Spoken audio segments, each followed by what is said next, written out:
Jewish Sorry. holy days, just to share with you some meaning in the current Jewish month of the Hebrew calendar, which is the month of Elul. Elul is 1 month before Rosh Hashanah, and the beginning of the month is 40 days before Yom Kippur. These days are deeply rooted in the biblical narrative, and they go back to Moses' ascent on Mount Sinai. We all know the famous first ascent, but in fact he went up 3 times. The first ascent, we know he received the 10 commandments. Subsequently, when he saw the Jewish people worshipping the golden calf, he took these tablets and smashed them. He then ascended Mount Sinai on 2 other occasions. The first set of 40 days, the second set rather of 40 days was then to achieve forgiveness for the Jewish people. And then after that he went up a third time, also for 40 days, to receive from Hashem that second set of tablets. So he ascended on the first day of Elul, Rosh Chodesh Elul, and he remained there until Yom Kippur, the Day of Atonement, when he came down with the second set of tablets. As a result of that, this whole 40-day period is a time of forgiveness, a time of mercy, and particularly the final day that he came down is Yom Kippur, the Day of Atonement, a day set aside in our calendar, the holiest day of the year, a day of forgiveness. But it is this month of Elul in particular, which takes on a very special character. And perhaps I share with you the famous example given by the rabbis of a great king of old, that if one wanted to see the king in a formal setting, in his palace, one would need to submit appropriate papers and reasons. One would need to go through proper channels, proper ministers, proper secretaries, and if you were worthy, you would be able to see the king. But once a year, the king, in the summer months, went out to the field with his entourage, and he remained there. And one can imagine, in such an informal setting, many of the villagers came to receive the king. And because it was such a pleasant time in an informal setting, he received them all with a smiling countenance. And this is the parable for particularly this month of Elul, the month before the High Holy Days, when judgment takes on a much more formal note and formal tone. In a sense, we say we can all easily approach God, particularly at this time in this very special month of Elul, and something I think all of us can take to heart. It is a very opportune time for forgiveness and approaching God. We have 2 very special customs, and one during this month we say Psalm 27 every day. So certainly a wonderful psalm, and I think psalms are always good to say, so therefore I encourage everybody to consider saying this psalm on a daily basis. And the other thing to arouse our hearts, we actually do a shortened version of blowing the shofar. So I just want to put everybody on notice, because I know many of you have your own shofars there in the cabinet. So we are going to end this evening on a blast. So let's get them ready. At the end of the evening, we are going to have a rousing shofar blast to awaken our hearts to do good things. Thank you, John. Wonderful. I'll just have to get my shofar out and get it ready for later on, and you may have to disappear as well, some of our viewers, to get your shofar for an end of the evening blowing and celebration. But thank you, Rabbi. It's great to have you with us once again. There's a lot of things that have happened over the last month, as I've said. and a lot of things that we're currently in. We may have some time to discuss some of those things. We'll see how we go. But I think we'll just move to our first guest speaker, Yossi and hear from him. There may be some Q&A time. We'll see how we go. I see that Dr. Anjuli has joined us as well, so our guests are both on board. You're going to love hearing both of these speakers, I am quite sure. And, you know, for many, we know that the number that are here on the night sort of triples or quadruples with the Zoom recording, and David Jack has put up our own YouTube channel, so there'll be hundreds of viewers of the meeting tonight. So welcome, Yossi. Great to have you with you. Have me with you. Have us with you.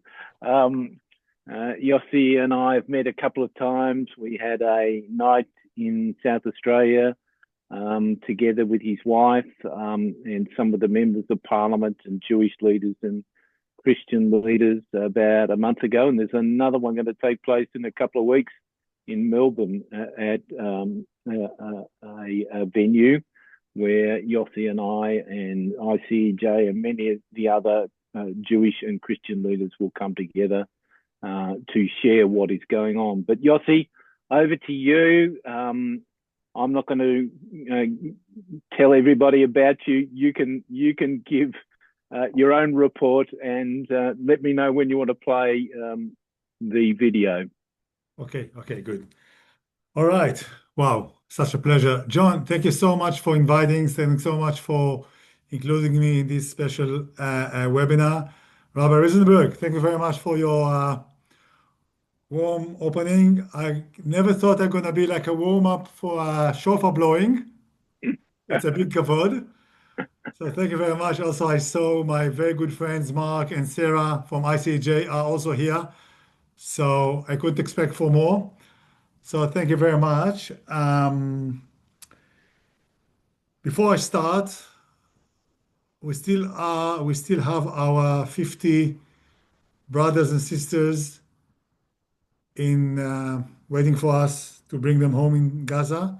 Today is 690 days, 690, and we are still praying and waiting for them to come back. Now, when it comes to my story, I cannot not start it from April 1941, when a young Jewish baby boy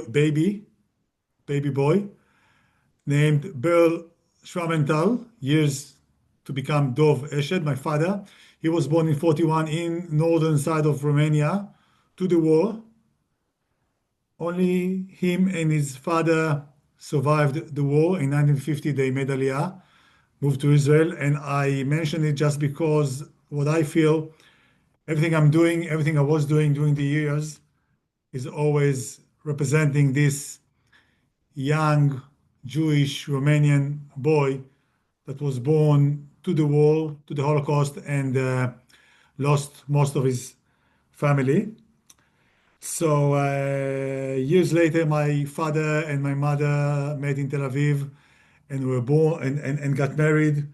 And we are four siblings. My oldest brother is a lawyer, and in the army, he served as a deputy commander of one of the submarines, which means he's a Navy boy. I was a officer in the paratroopers, so I was on the ground. My younger sister was an officer in the HR department, and our youngest brother is still serving. He's a colonel in the Air Force, flying F-16, and is a commander of one of the second biggest Air Force base. And he's in the air, so actually we are in all arms of the army. And I mention it because, again, each one of us feeling that we are representing and actually holding the torch that my father passed to us. I'm married to Edith. We have three grown-up children. My wife and myself are here in Sydney, and we have a 32-year-old daughter who is married already with a daughter, which makes me a grandfather, a Saba. And we have a 29-year-old daughter that got married last year. And our 25-year-old son, he's in the army. He's an officer in the intelligence. So we are here, they are there, long distance parenthood. Not easy, but it is what it is. In my background, I was a journalist. I was a marketing director. I was doing some kind of things. Nothing was especially very exciting.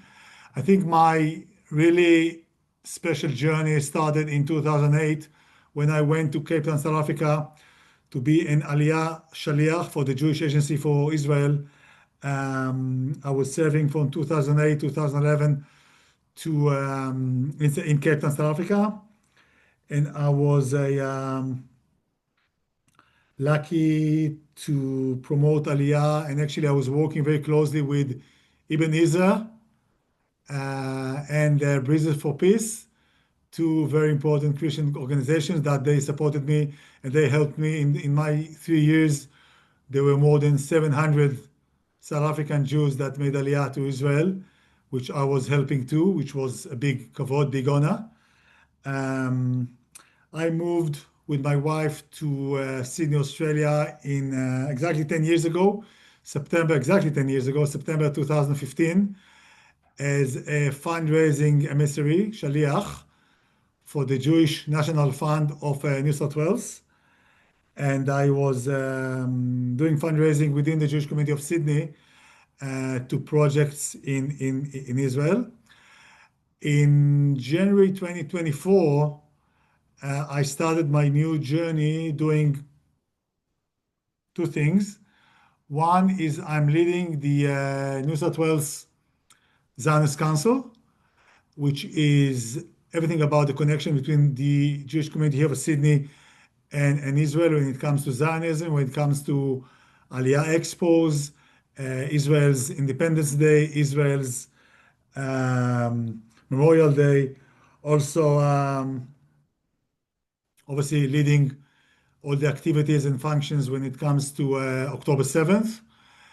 So we actually organized in October 7th, 2024, the biggest October 7th commemoration in the world with 12,000 participants that came together to Christensen Park in Sydney with high profile guests from the parliament and community leaders, and of course, community members of the Jewish community. That was very special. And this is the perfect opportunity for me to tell you, whoever who is in Sydney or can be in Sydney, on Sunday, October 12th, we're going to have our second year commemoration for October 7th. Again, going to take place in one of the Sydney parks on Sunday, October 12th. And together with our friends in ICEJ, we're actually bringing a very special guest, Danny Meisner. Danny and his late sister, Galit, were born in Sydney. Both of them made Aliyah as children to Kibbutz Be'eri. And on October 7th, Danny lost his sister, Galit Korbon. Both of them lived in Kibbutz Be'eri. And Galit Korbon, Zichrona Livracha, is the one and only Australian victim of October 7th events. And Danny is going to come as an Aussie Israeli beautiful person that's gonna come and tell the story of their family, the story of Galit. And he's gonna travel from Perth to Adelaide to Sydney to Queensland to Canberra to Victoria, almost all states, to tell the story. And most of the states he's gonna speak for the Zionist councils, but also for ICEJ, ICEJ events. So this will be a very unique opportunity to listen to him and to be together with the Jewish communities wherever. So when it comes to Sydney and New South Wales, if you are in Sydney or you can be in Sydney on Sunday, October 12th, I strongly encourage you to come with us. The theme we're going to put together, we call it the Australian Togetherness in blue and white, because it's highly important for us to show the Jewish community and to give the Jewish community the feeling that we're not alone and that real Australians are with us.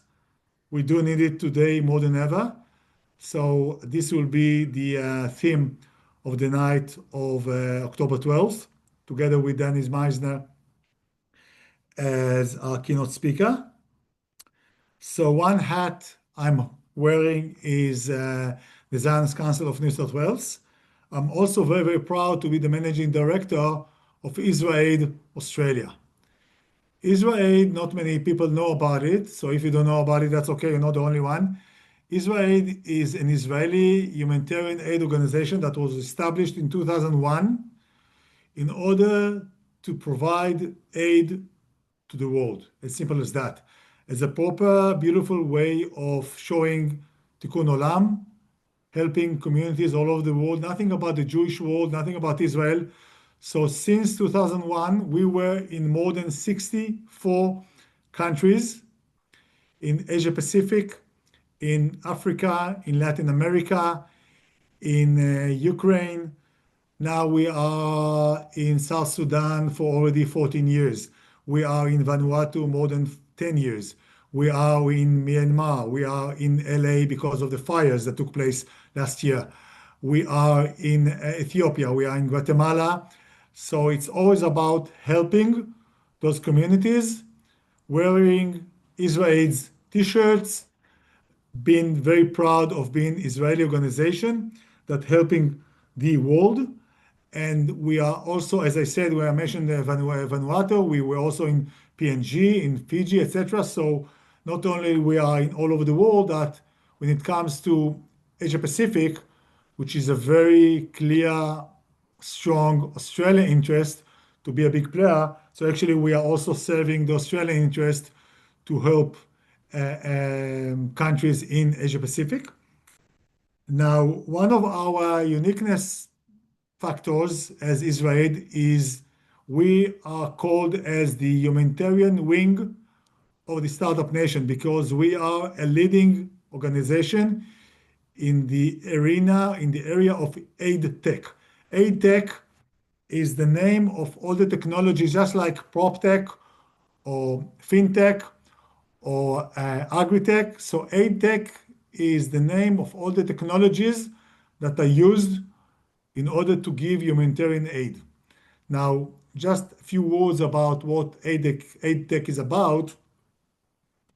Any technology that can be used in order to give or to help the communities is under this arena of aid tech. And actually, we have three criteria in order to use those technologies. One, it should be very user-friendly. So even if the user cannot read or write English or whatever, it can be still useful for the user. Second thing is it should be active and useful also in remote areas when there's no reception. And the third important factor is even if we, Israel, leaving the area, the community can still use the technology. So actually technology is not relied on us being on the ground, which means every time we choose or decide to leave the country, the area, the community can still use the technology. So if the technology ticks those three boxes as user-friendly, being active remotely, and being able to be active and useful even after we leave, this is technology that we can use when it comes to mapping, for example, water resources, or helping children to play games with the computer and actually being more prepared to the next crisis. This is what we're using in Dominic Islands. Or when it comes to helping social workers and community workers to map sick people and to put it together in one database. So all those kind of things, technologies can help us, and we are a leading force in this area of aid tech. So we are very proud to help those communities. And again, until October 7th, Israel was never involved in the region, in Israel. We are using Israeli expertise, we're using Israeli knowledge, Israeli technologies. 25% of our budget come from worldwide agencies, including the UN agencies. And when it comes to individuals, about 60% of the donors are Jewish, 40% non-Jewish. And then October 7th hit. And it was very clear that this is the time that we can bring all the knowledge and everything that we've learned since 2001. This is our time to bring it all home and to help our own people. Now, one can think that actually working at home using Hebrew, our language, helping our own people is actually easier. But it's actually the opposite, because any Israeli will know a victim, will know a soldier, will know a kibbutz member, will know a hostage. And to work in your own home, helping your own people when you are yourself traumatized and hit was not and is not easy at all. And actually, following our work in October 7th, now we're also developing more and more programs when it comes to the deep need of helping the helpers. So taking care of our own staff to be able to help the people. So in the first 18 months since October 7th, we were mainly involved in helping the communities in the south. Many of them moved as communities, and we are helping them to rebuild the communities, mental health, resilience, taking care of the children, building field schools, etc. And the last year or so, we handed over everything we did in the south to the community, to the local governments, and we are now much more active up north. The challenge with the communities in the north that now started to come back in a way is much bigger, because not only the physical damage following the rockets and the missiles from Hezbollah, from Lebanon, the damage is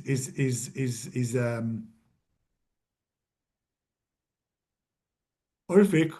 Also, most of those communities moved from their homes, not as communities, but as individuals. So now the challenge is putting them together and rebuild the communities is even bigger, even bigger. On top of all of that, we're also helping about 2,000 families, mainly from the cities in the north, in the center, Ramat Gan and Bat Yam, that their homes were damaged and actually destroyed by the rockets and missiles from Iran. So we're helping the community. We helped the communities in the south. We're now helping the communities up north. We're helping 2,000 families in the center. And the challenge when you think about finance is it was extremely important for us to keep all our commitments to the people all over the world. So, which means we only need to work harder in terms of the manpower, in terms of the fundraising, to be able to keep all our commitments to the communities we're helping in Asia Pacific, Africa, Latin America, etc. So, which means we need to work much harder. And another development that was kind of a secret until about 2 weeks ago, we are also heavily involved with the humanitarian aid that is given to Gaza, which is not easy. It's quite complicated. I think before I move on, this is the time I can ask John, please, to play a video. This is a 5-minute interview that Israel's CEO, Yotam Politzer, gave to the CNN, talking about the situation in Gaza, talking about Israel's involvement. Now, I'll speak about it a bit later, later on, but think about how rare and precious the opportunity to get positive coverage in a media like the CNN about what we're doing. And just remember, listen to the very last comment by the reporter when he thanks my CEO for the important work we as Israel is doing. It's not an easy interview, it's quite challenging, but I think not only that it helps all of us to understand what we're doing in Gaza, but also understand the important role that Israel is doing. So John, please. Aid. It's a humanitarian organization which not only helped Israelis affected by the October 7th attacks, but also helping now to get aid into Gaza. Yotam Politzer, welcome. Thank you. Thanks for having me. So you said that, quote, people don't understand the complexity of balancing Israeli security concerns with the humanitarian needs in Gaza. I wonder today, is Israel fairly balancing those concerns, or does the food shortage there show it's weighing its own security higher than the needs of the Palestinian people? Thank you. Look, the situation is desperate. We are in a very extreme humanitarian situation, and Israel and I personally have worked in places like Afghanistan, Syria, Ukraine, and elsewhere. And I totally agree the situation in Gaza is really, really desperate. However, I think that we all need to come together, and that's what we're trying to do at Israel. We need to bring all the different actors, the UN, the NGOs, the Israeli government, the IDF, everyone involved to sit in the same table to plan a humanitarian operation that actually makes sure the aid reaches the people who need it the most and not Hamas. And I think that's a real challenge, Jim, especially now. And the only way to solve it is if we all come together. The thing is that even Israeli officials acknowledge that not a significant portion of aid is taken by Hamas. And when I speak to aid organizations, and you've noted this as well, the fundamental issues with the current aid distribution plan under the Gaza Humanitarian Foundation are, among other things, too few sites and requiring people to travel to those sites, often long distances, through a war zone. Can those issues be corrected by the Gaza Humanitarian Foundation, or should we return to the previous means of distributing aid, which was led by the UN and other aid organizations? Look, I think at this point of time, when we are at a very low point and a very desperate situation, we need all hands on deck. We need the Gaza Humanitarian Foundation, we need the UN, we need the NGOs, we need Israeli civil society, we need the IDF, Israel and other countries, including the Gulf countries, who are already, some of them are playing a major role and can play an even bigger role. So what we're trying to do, and we're right now probably the only organization that speaks to everyone in this crisis in order to facilitate aid into Gaza. I'm not here to tell you that the situation is good. It's really, really bad. But we have to remember that that Gaza is different. Gaza is very different than other war zones that we work with, whether it's Syria, Afghanistan, Ukraine, or elsewhere. It's a condensed area where the civilian population and the active fighting are all in the same place.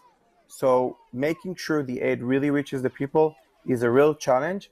And look, I think we're already starting to see an improvement, but we have a long way to go, and we need to make sure that this flow of aid into Gaza from all directions, airdrops is clearly not enough. We need all the crossings open. We need to flood Gaza with aid, and that's what we're working on.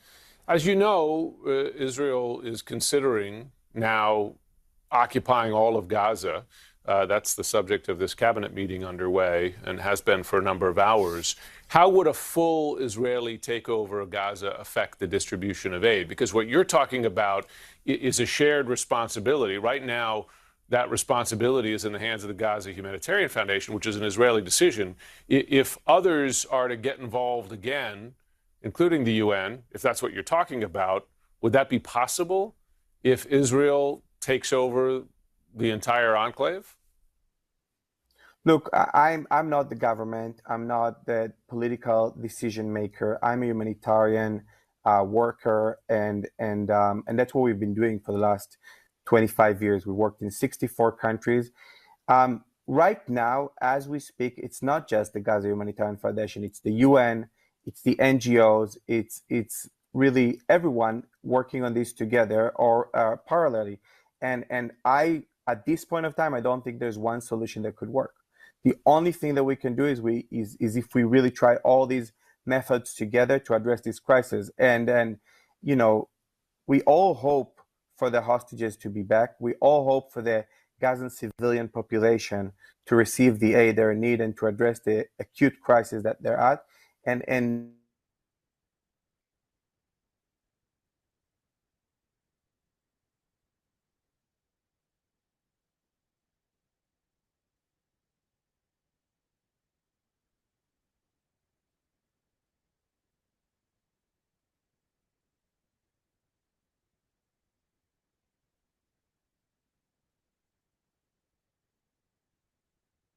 John?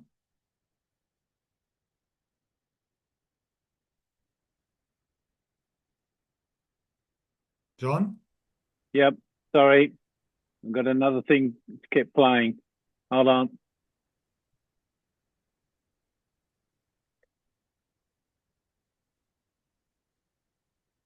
Sorry about that. It just went on to the next one.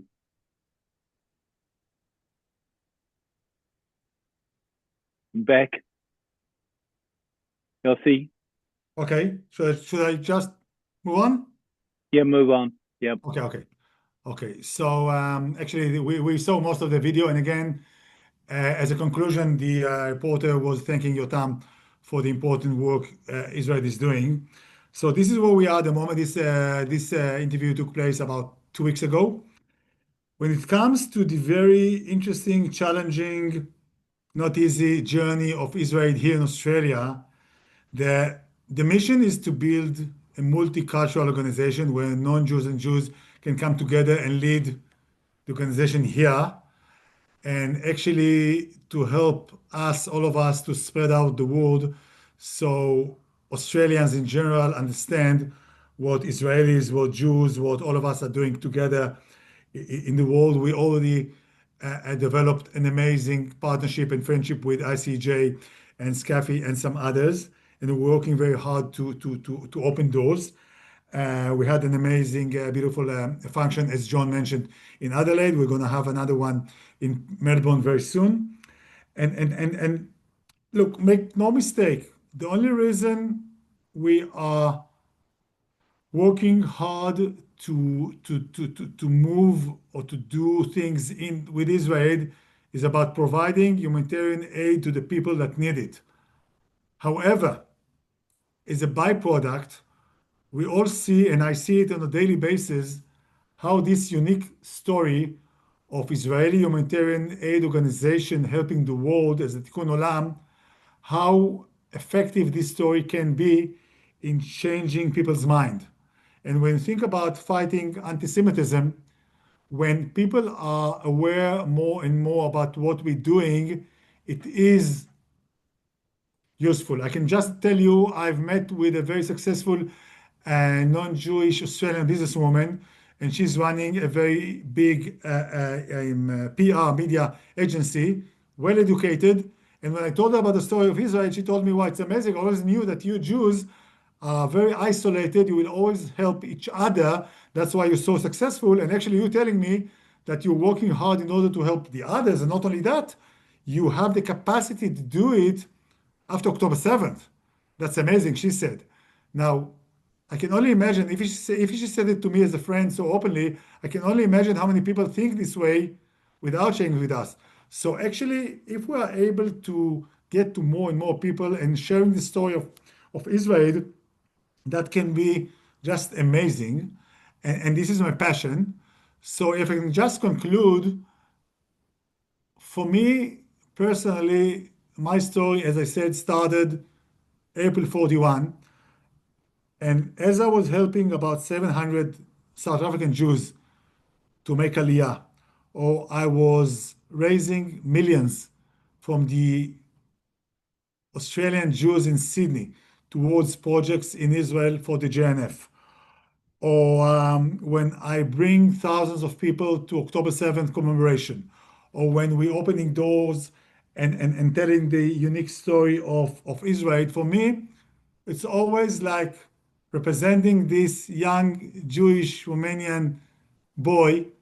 Per Schwabenthal happens to be Dov Eshed, my father, who is now 84 years old already, and I'm him in a way.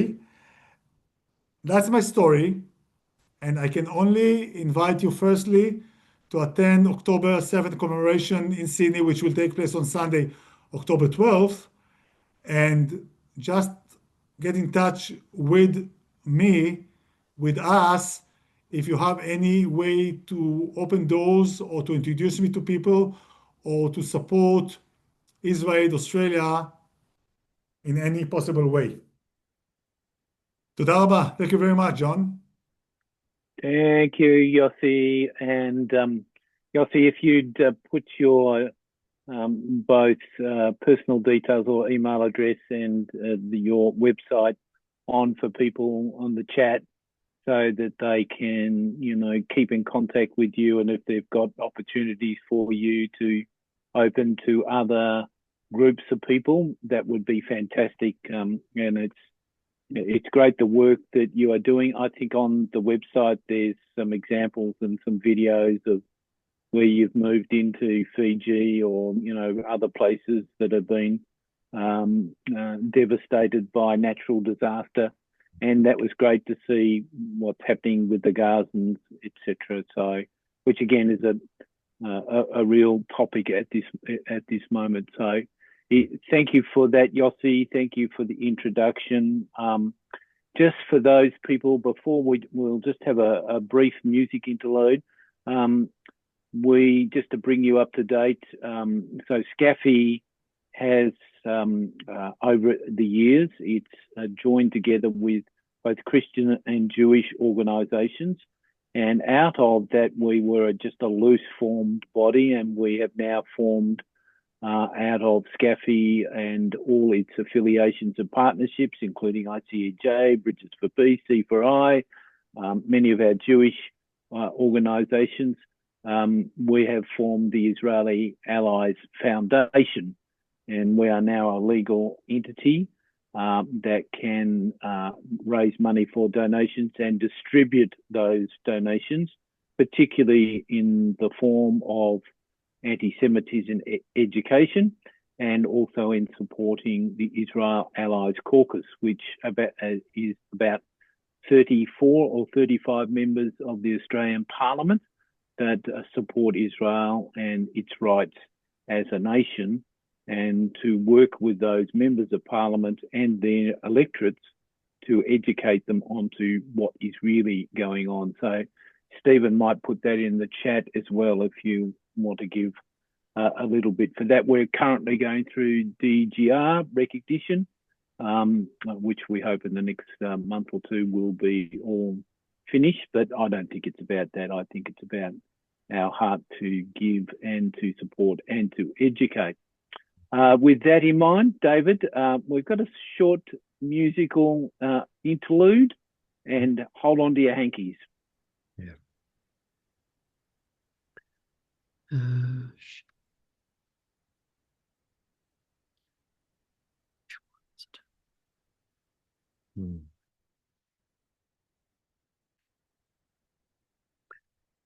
Just go out, start it.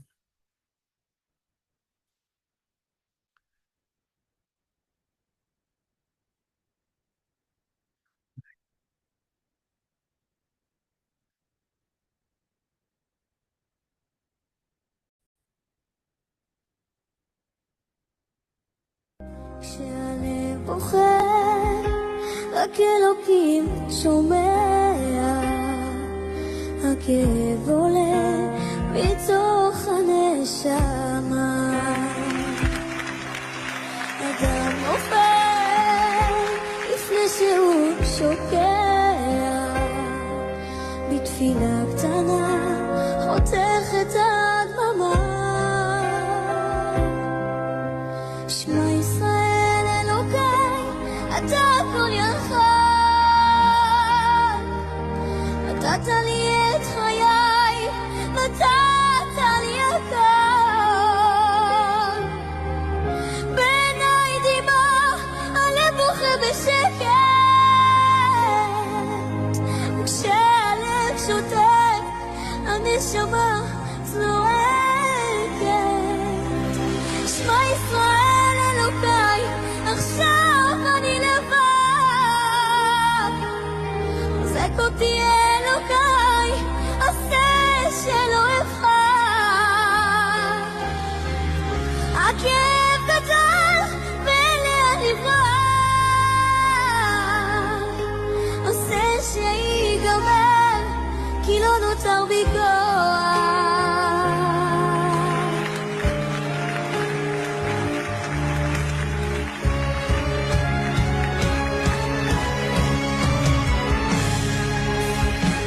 כשהלב בוכה, הזמן עומד מלכת, האדם רואה את כל חייו איתו. אין לו נותר, הוא לא רוצה ללכת, לאלוקיו קורא צף תהום.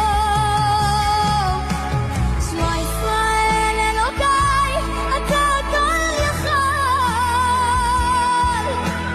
נתת לי את חיי, נתת לי הכל. בעיניי דמעה, הלב בוכה בשקט, וכשהלב שותק, הנשמה זורקת. שמע ישראל אלוקיי, עכשיו אני לבד, חזק אותי אלוקיי, עשה שלא אבחר. הכאב גדול ואין לאן לברוח, עשה שיגמר, כי לא נותר בי כוח. עשה שיגמר, כי לא נותר בי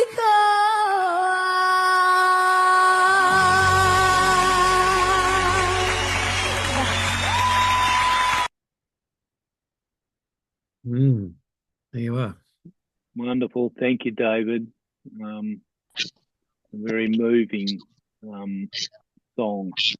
And I'm sure people will want to know the link to that to have a look at it for themselves. Now, just make sure. Right. I just got to make sure people are muted. So our next guest is a person I haven't met personally, but I was privileged to sit in, as I usually do on a Wednesday night when I can, to the Australian Jewish Organisation of Australia, led by David Adler and Robert Gregory, and Dr. Anjuli Pandavar was one of their special guests, and I was moved or shaken, I think is more the word, by what she had to share. So I invite you, Anjuli, to unmute and share with us. It's great to have you with you. I think you're somewhere in Europe. I'm not quite sure where you are and what time it is, but you've made the time to be with us, which is great. And your story is such an amazing story that I just felt it had to be shared with our group of Christian leaders and Jewish friends that we have on the call, and many will watch it afterwards. So please, over to you. Great to have you with us. Thanks for making the time. Thank you very much. I wish to lodge an official complaint right off. I think it is unfair to slot me in right behind that singing that we just heard. I can't even speak properly. I'm so moved. But that out of the way, thank you very, very much for the invitation. I appreciate it. I hope I will not upset too many people today. But I intend to be honest, and if I'm going to be honest, then I may as well be bluntly honest. Thank you very much for being here too. Okay, so I'll start where my colleague before started. My story began in Cape Town, South Africa, 1957, in the darkest days of apartheid. And I had 22 more years of that life to go through. And I left soon after I left Islam in 1979. Yes, so I grew up in a Muslim family amongst Muslim people, and in a community that was more or less half Muslim, half Christian, I would say, in that part where I grew up. I had the full whack Muslim experience, madrasa, learning Arabic without understanding any of it, reading the Quran every day, breaking down in tears because I'm the kind of person who simply cannot go along with something that I do not understand. And reading the Quran was one such experience. So half a sentence was more than I could bear, and I broke down in tears. This happened every single day in madrasa. My family was, they were Sunni Muslims, and they were, by Middle Eastern standards, not very religious at all. By Western secular standards, it was probably very religious. We attended mosque on Fridays and occasionally on Thursday evenings when there are lectures at the mosque. We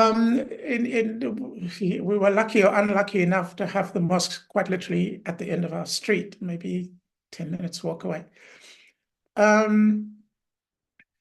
For me, as a young teenager, Islam was very important, and I got into the religion, especially Ramadan. Ramadan was very important for me, and I got particularly pious during Ramadan, and I have to say that I actually enjoyed Ramadan. And one of the little anecdotes I tell about Ramadan was the tiny bit of wickedness private wickedness that I enjoyed during Ramadan, when people, especially over the last few days of Ramadan, people spent the whole time in the mosque between prayers. They didn't go home, and I did the same. And between the mid-afternoon prayer and the evening prayer, everybody's pretty spaced out and just sitting there with the low sun coming through the windows, and sitting with our backs to the wall and soles of our feet facing each other across the mosque. And I used to marvel at the ugliness of old people's feet. It was astonishing. I couldn't believe that people's human feet could be so ugly. But I didn't share that with anybody. I just enjoyed it. And so apart from the lovely cakes and delicacies that we ate during Ramadan as well, fast breaking during Ramadan. Anyway, along came the Iranian Revolution, 1979, and all my friends. I was in third year university at that time, and I still had many of my friends from high school. They were all Muslims. No, actually, most non-Muslims. I had one or two Christian friends as well, very good Christian friends. And when the Iranian Revolution happened, almost all, and I don't know whether all, but almost all my Muslim friends disappeared. And some of them I knew of and some of them I didn't. But they went to Cairo, Islamabad, Tehran, and Medina. And I'm sure some others went to other places as well, but those are the ones I know of. They went to those places. And they went to those places because they saw the Iranian Revolution as their opportunity, as their door opening into being better Muslims, as Muslims understand it and as Islam requires of them. They came back, they were nuts, they were mad, they were completely crazy people, and they were real Muslims. The Iranian Revolution wasn't the catalyst for my leaving Islam, but it helped to set the wheels in motion. What actually happened several years earlier when I was 16. I was having a conversation across our garden fence with a neighbor, an elderly lady, and that was a Christian family. And she said to me, I was 16 years old, she said to me that we worship the same God. The Christians and the Muslims worship the same God. I found that a little bit puzzling, but that's okay. And the week after that, the Yom Kippur War broke out. And when the Yom Kippur War broke out,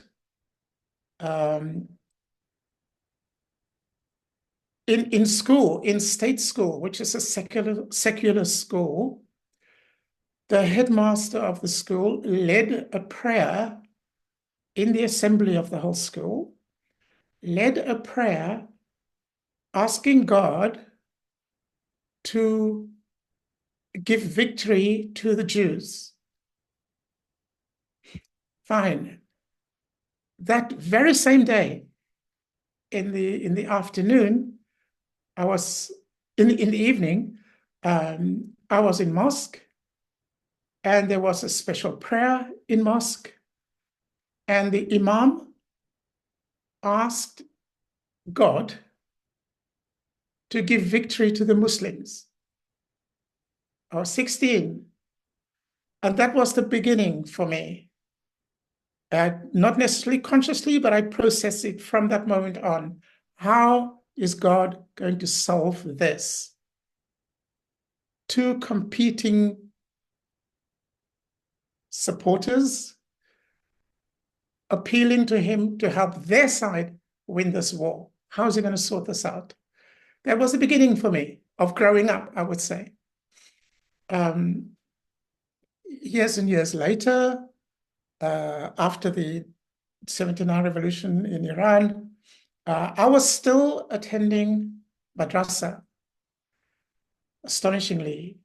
And I went to, this is a private madrasa now, not the one in the mosque. And this madrasa is built at the back of the teacher's house. So you walk through the teacher's house to get to the madrasa at the back. I turned up and I got to the front gate of the house. And on the inside of the gate was my madrasa teacher's daughter. She was about 16, I think. And she had her hands resting on top of the gate like this. And on the outside of the gate was a young boy, maybe he's 17, I don't know. And his hands were resting on top of her hands like this. Okay?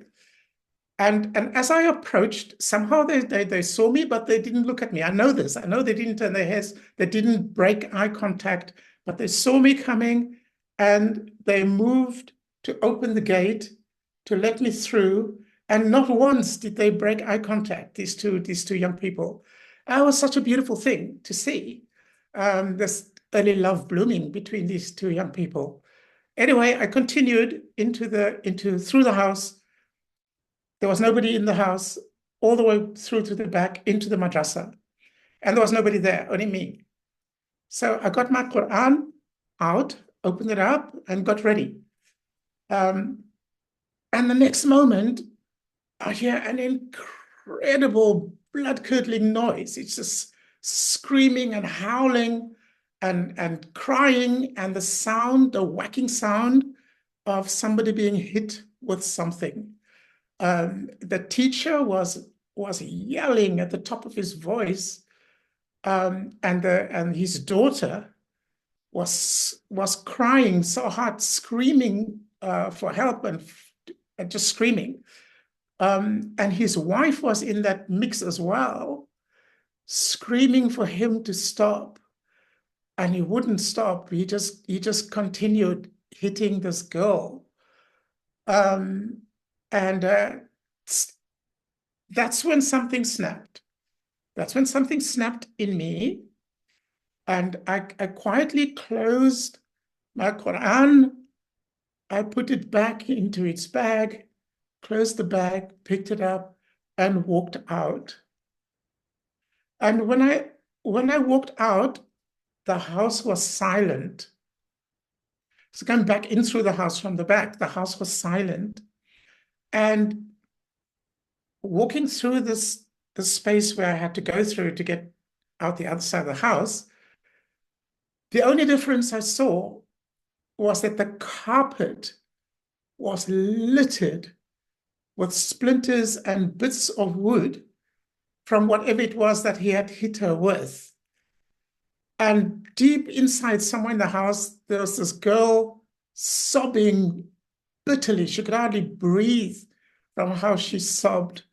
I have no idea what state she was in, what conditions she was in from the beating, whether she survived it. I know nothing of that. And astonishingly, I was so cold calm at that moment. I continued out of the house. And as I left the house, there was no thinking, there was no decision, there was nothing like this. I just knew from that moment on, I was no longer a Muslim. But not only that, I wanted to have nothing to do with religion. And I wanted to have nothing to do with this God who plays two sides, one against the other. I wanted to have nothing to do with that at all. I was done. I was done. I walked out and my new life began. It took some time. Well, the first thing I did was, of course, after mulling it over quite a bit, I was aware that my parents were not going to do me any harm if I told them that I was no longer a Muslim. And I did want to tell them. I wanted to be honest with them. And so I sat them down and I told them this. They were both shocked. My mother accepted it straight away, though. My mother happened to be a convert from Christianity to Islam, as it happens. My father as well. He was very, very calm, spoke very levelly, and wanted to know, his first question to me was, "Are you now a Jew?" And as I said, I wasn't. Are you a Christian? No, I wasn't. Are you a Hindu? No. And so he went through. And eventually he said, "Well, then what are you now?" So I said, I'm just me. At this moment, I have no religion. I don't want anybody to talk to me about that stuff. I'm out of this. I'm done. I've seen what ugliness means, and it was religion that showed me that. Finished. And he didn't say yes or no or anything. It took a little while later before some things that he did or said in the company of other people that showed to me that he had accepted me, that he wasn't against me. He accepted this is his child, and that's all there is to it.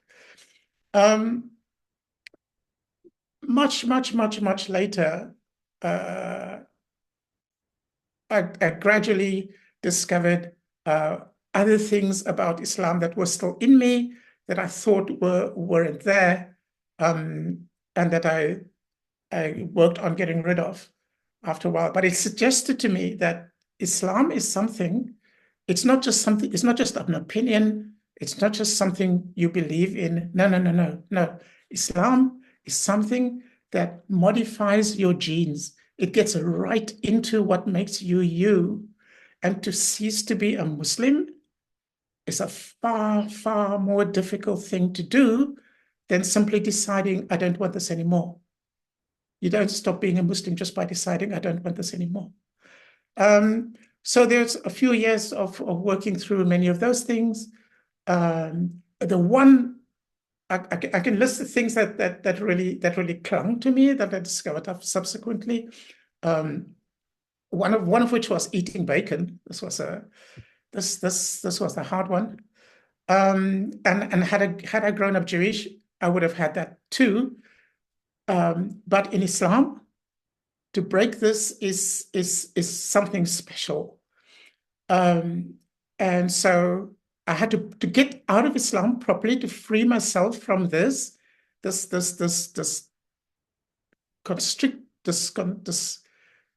chain on my heart, on my soul, completely, more than just formally saying I'm not a Muslim anymore. I had to eat bacon. There's no question about that. That had to be one of my acts of breaking Islam. And thankfully, I had some supportive friends around me when I did that. And I have to say right here now, I enjoyed it. Okay, let's just get this clear. I enjoyed it very much. So after that, the next thing I discovered was several years later. I was in an urban farm and going through looking at all the animals. It was interesting.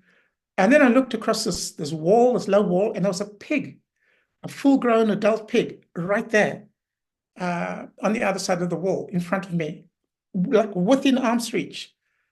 And the pig was just chilling out. It's like the last bit of sun or something on this thing. And I decided I'm going to touch this pig. So I put my finger down towards the pig, and it was actually my right hand. Now, any Muslims here? I touched the pig with my right hand, okay?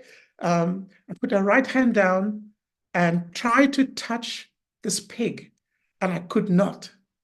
I could not. It was really, really hard thing to do. And that's when I realized that there is still Islam inside me. Mm-hmm. And I fought this. I had to do this. Eventually I did. I touched just like easily like that. Touched the back of this pig. And the most important realization from that experience is that a pig does not feel like marshmallow. It's actually quite a hard, tough skin. That was disappointing because my childhood impression of a pig was also this cuddly, marshmallowy thing. Okay. Anyway, but that, it for a few days, I had to think about this. Why was it so hard? I left Islam a long time ago. Why was it so hard to just touch the back of a pig? Yeah. And that made me think more and more about what it really means to leave Islam. What are you actually doing when you're leaving Islam, right? For you hear Christians say, I'm no longer Catholic, I'm now Orthodox, or all sorts of stuff like this. You might hear somebody who's Christian become Jewish, and that's quite a process. I know a little bit about that because I'm trying it myself. You hear things like this, people changing religion, and it's in the West, your religion is your private thing, and you choose whether to do it or not to do it, how to do it, to the extent to which you want to do it today and don't do it tomorrow. This is all normal Western relationship to religion. However, Islam doesn't fit into the life of Muslims. Muslims fit into the life of Islam. Islam determines the deal. Islam determines the terms of the arrangement. It's not you. Okay? So what I learned in that time is that Islam allows for two kinds of Muslims. Only two. And this is in the Quran. Muslims who give their wealth and their blood for Allah. That's the first kind of Muslim. The ones who go out and kill non-Muslims, especially Jews. Those are the first and the best and the most valued Muslims. The second group of Muslims are the Muslims that the Quran describes as sitting at home or sitting still. They do not go out on jihad to kill Jews and murder people on Western streets. This is the second category of Muslims, the Muslims who sit at home. But it's not a simple matter of sitting at home. Islam is the one that determines the relationship, not you. Okay? And Islam determines through the communal obligation of jihad. Communal obligation is an obligation that is on all Muslims as a community, not on individual Muslims. Although there are particular circumstances when it does become individual, we're not going to talk about that. As a communal obligation, jihad, fighting war against people who are not Muslim until all the world is Muslim, yes, and fighting means killing them, preferably like this, yes, that's also stipulated in the Quran. That is what Islam is. Please listen to me carefully. Without jihad, without the killing of non-Muslims, Islam is not Islam. Now, a Muslim does not have to go out killing, but that Muslim is not off the hook. In order to remain a Muslim, Islam also requires that Muslim, the one who sits at home, the one who doesn't like killing, the one who's against all this kind of stuff, that Muslim must make sure that the killing takes place. Okay? That Muslim's role is to make sure that the other Muslims, the ones who do the killing, can actually do the killing. How do they do this? Some of them do it by donating money. Some of them do it by providing information. Some of them do it by transporting the killer from one place to where the killing is going to take place so that they can do it, etc. And then there are others of these Muslims who sit at home who want to have nothing to do with this. And the way they have nothing to do with this is by not making those donations, by not ferrying terrorists around, by not giving them a bed to sleep in, etc., giving them a meal. No, they don't do any of this, but they turn their backs. They don't report them. They don't tell the police that in our mosque, 4 or 5 people are right now being prepared for committing jihad. They're going to be sent to Syria, to Afghanistan, or someplace like this, and they're going to come back and they're going to commit mass murder in our country. Yeah? They know these people. They know this is happening.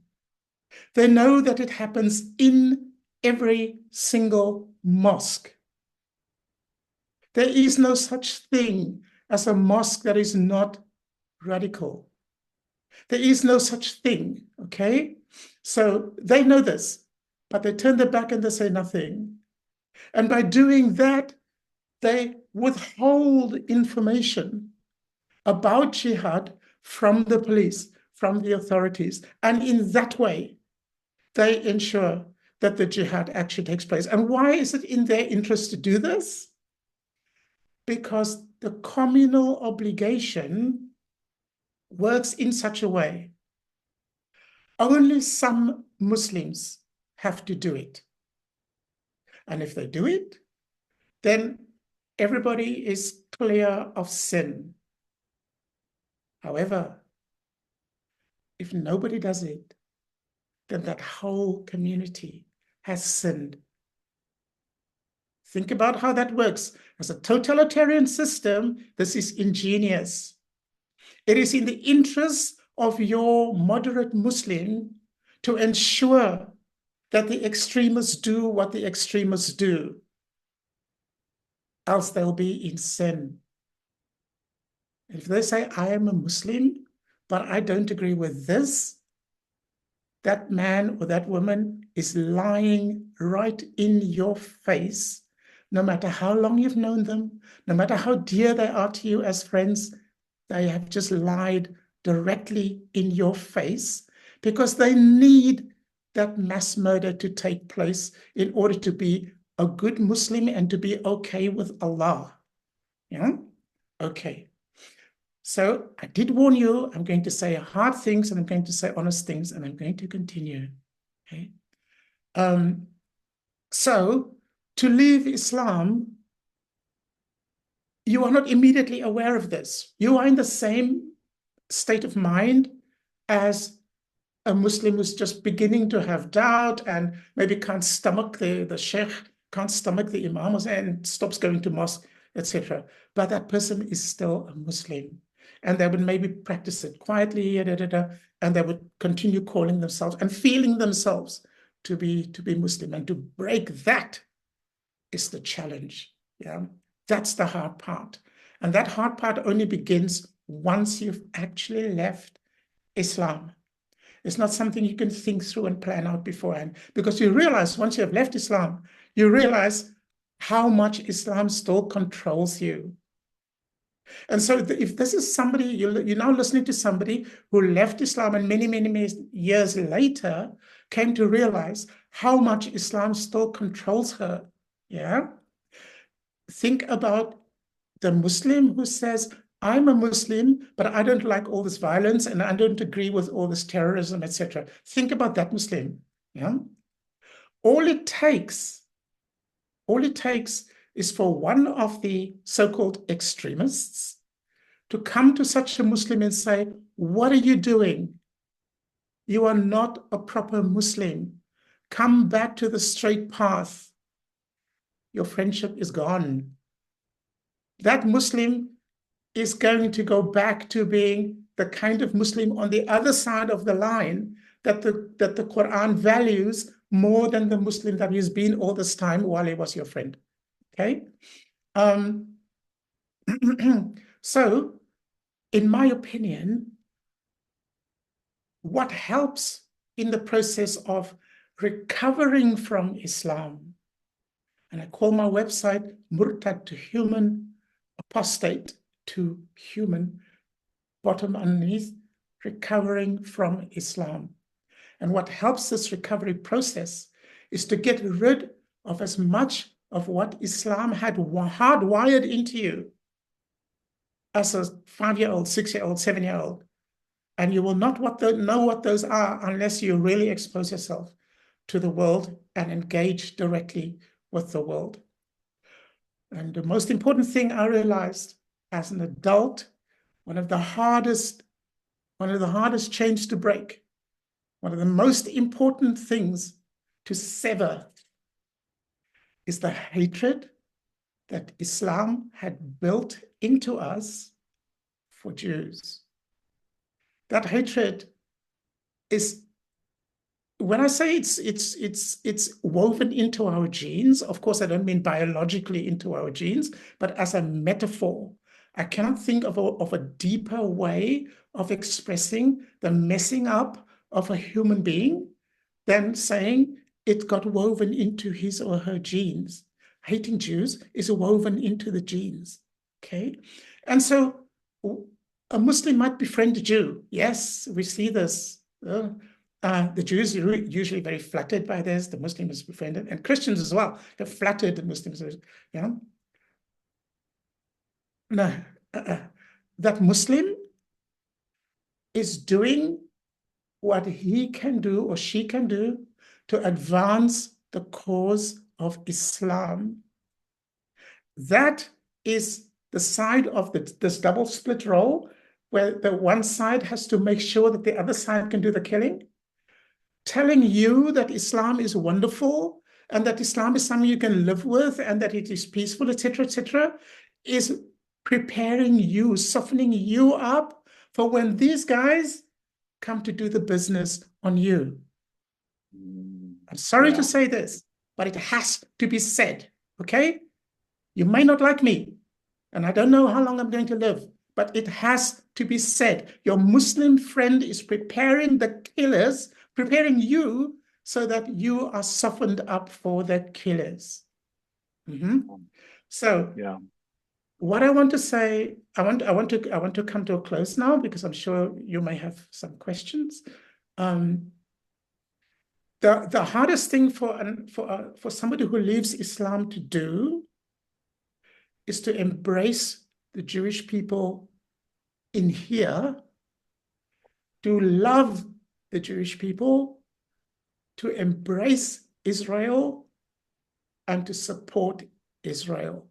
And now I want to say something else, right? Okay.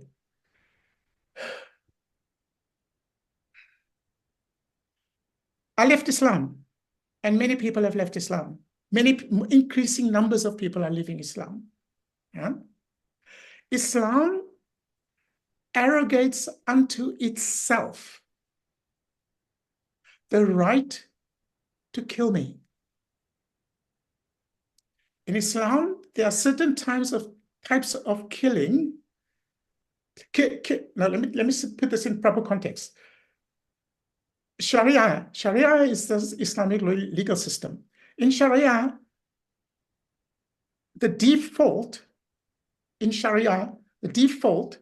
is that killing is normal.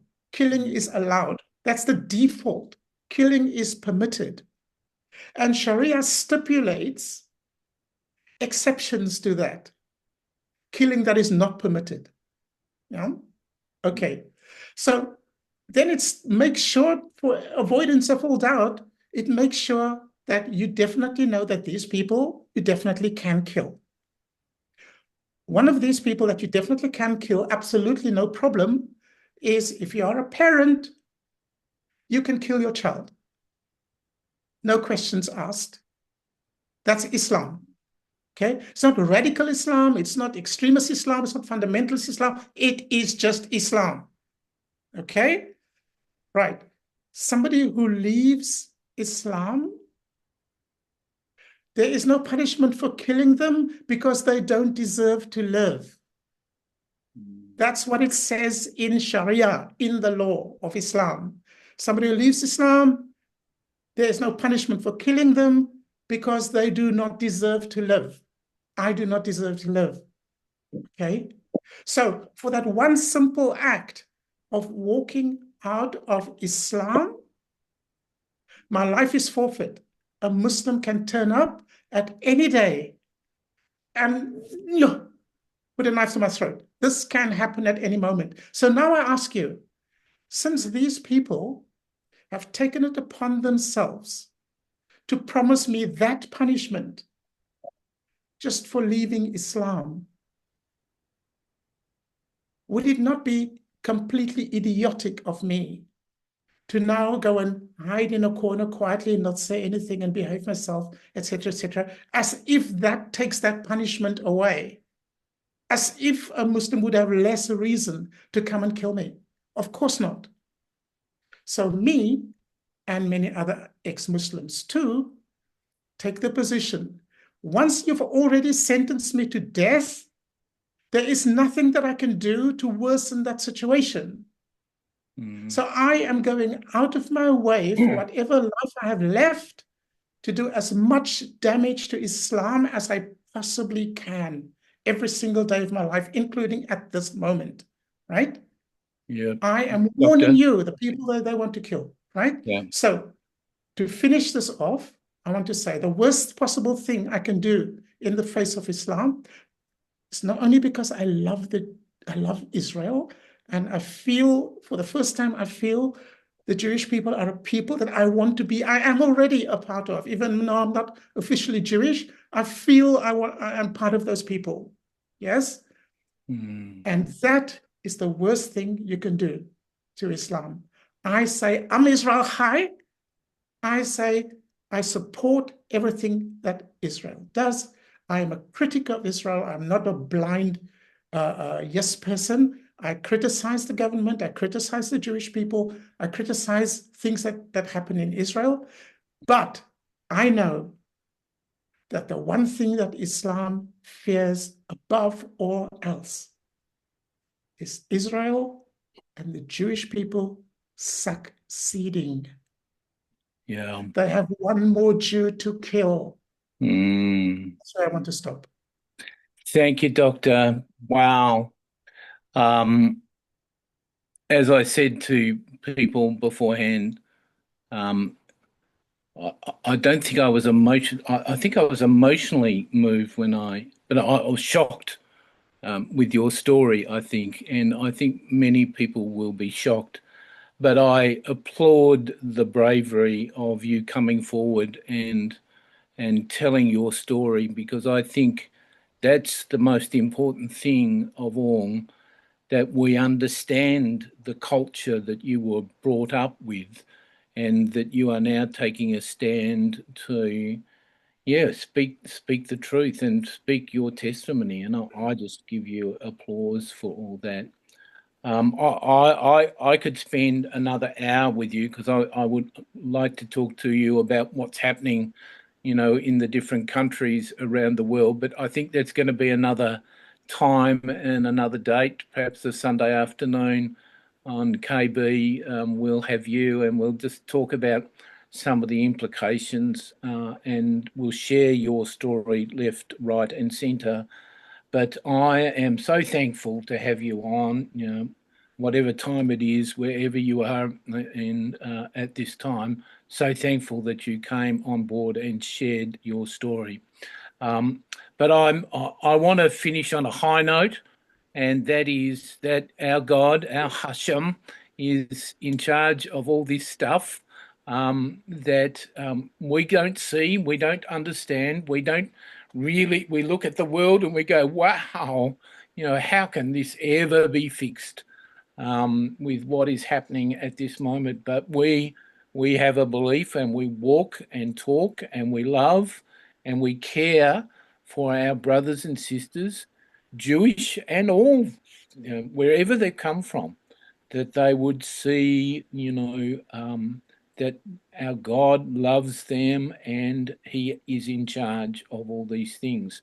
On that note, Rabbi, get out your shofar. I just want to end on an inspiring note before the shofar, with a very, very brief story. In the aftermath of the Yom Kippur War, a devastating war upon Israel's surprise attack, an incredible high number of casualties, Chief Rabbi Israel Lau went to the Rebbe, and after some initial conversations, the Rebbe asked him, what is the mood in Israel? And Rabbi Lau responded, people want to know what's going to be. What's going to be after the aftermath of such a terrible war? And the Rebbe was quiet for the moment and said, a person should never ask what's going to be. He should ask or say, what can I do? What can I do? And Rabbi Lau took the Rebbe's words to heart, and one of the things that he took upon himself was actually go daily. He made a commitment to go to the hospitals and to visit the soldiers. And he writes there in his memoirs that he came to one one ward, where the screaming of one of the soldiers, he was in a tank, and unfortunately when a tank is hit, the injuries to those men inside is horrific, horrific. The burns to the vast majority of their body.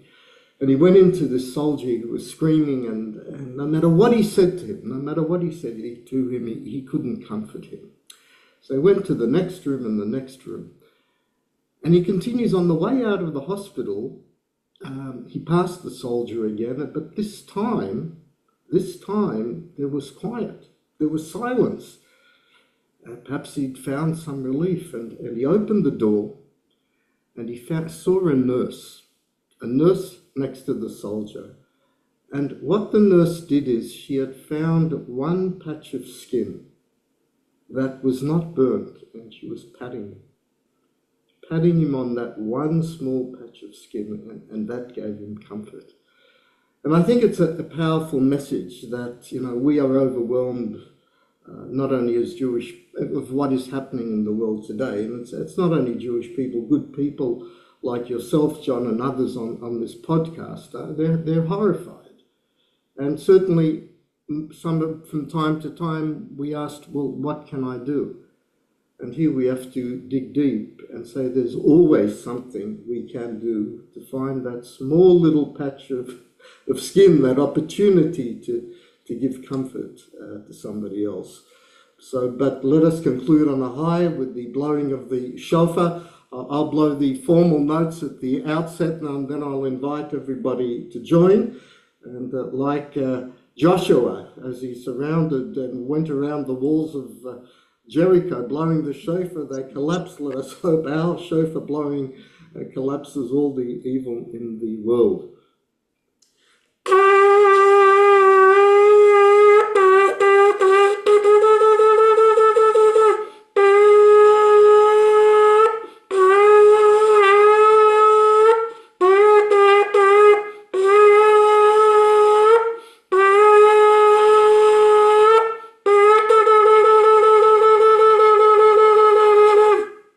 Those of us who have a shofar, join me for the last note together.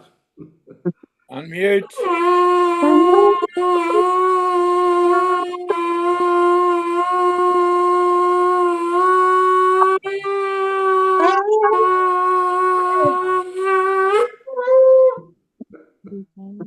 There's several people. Well done.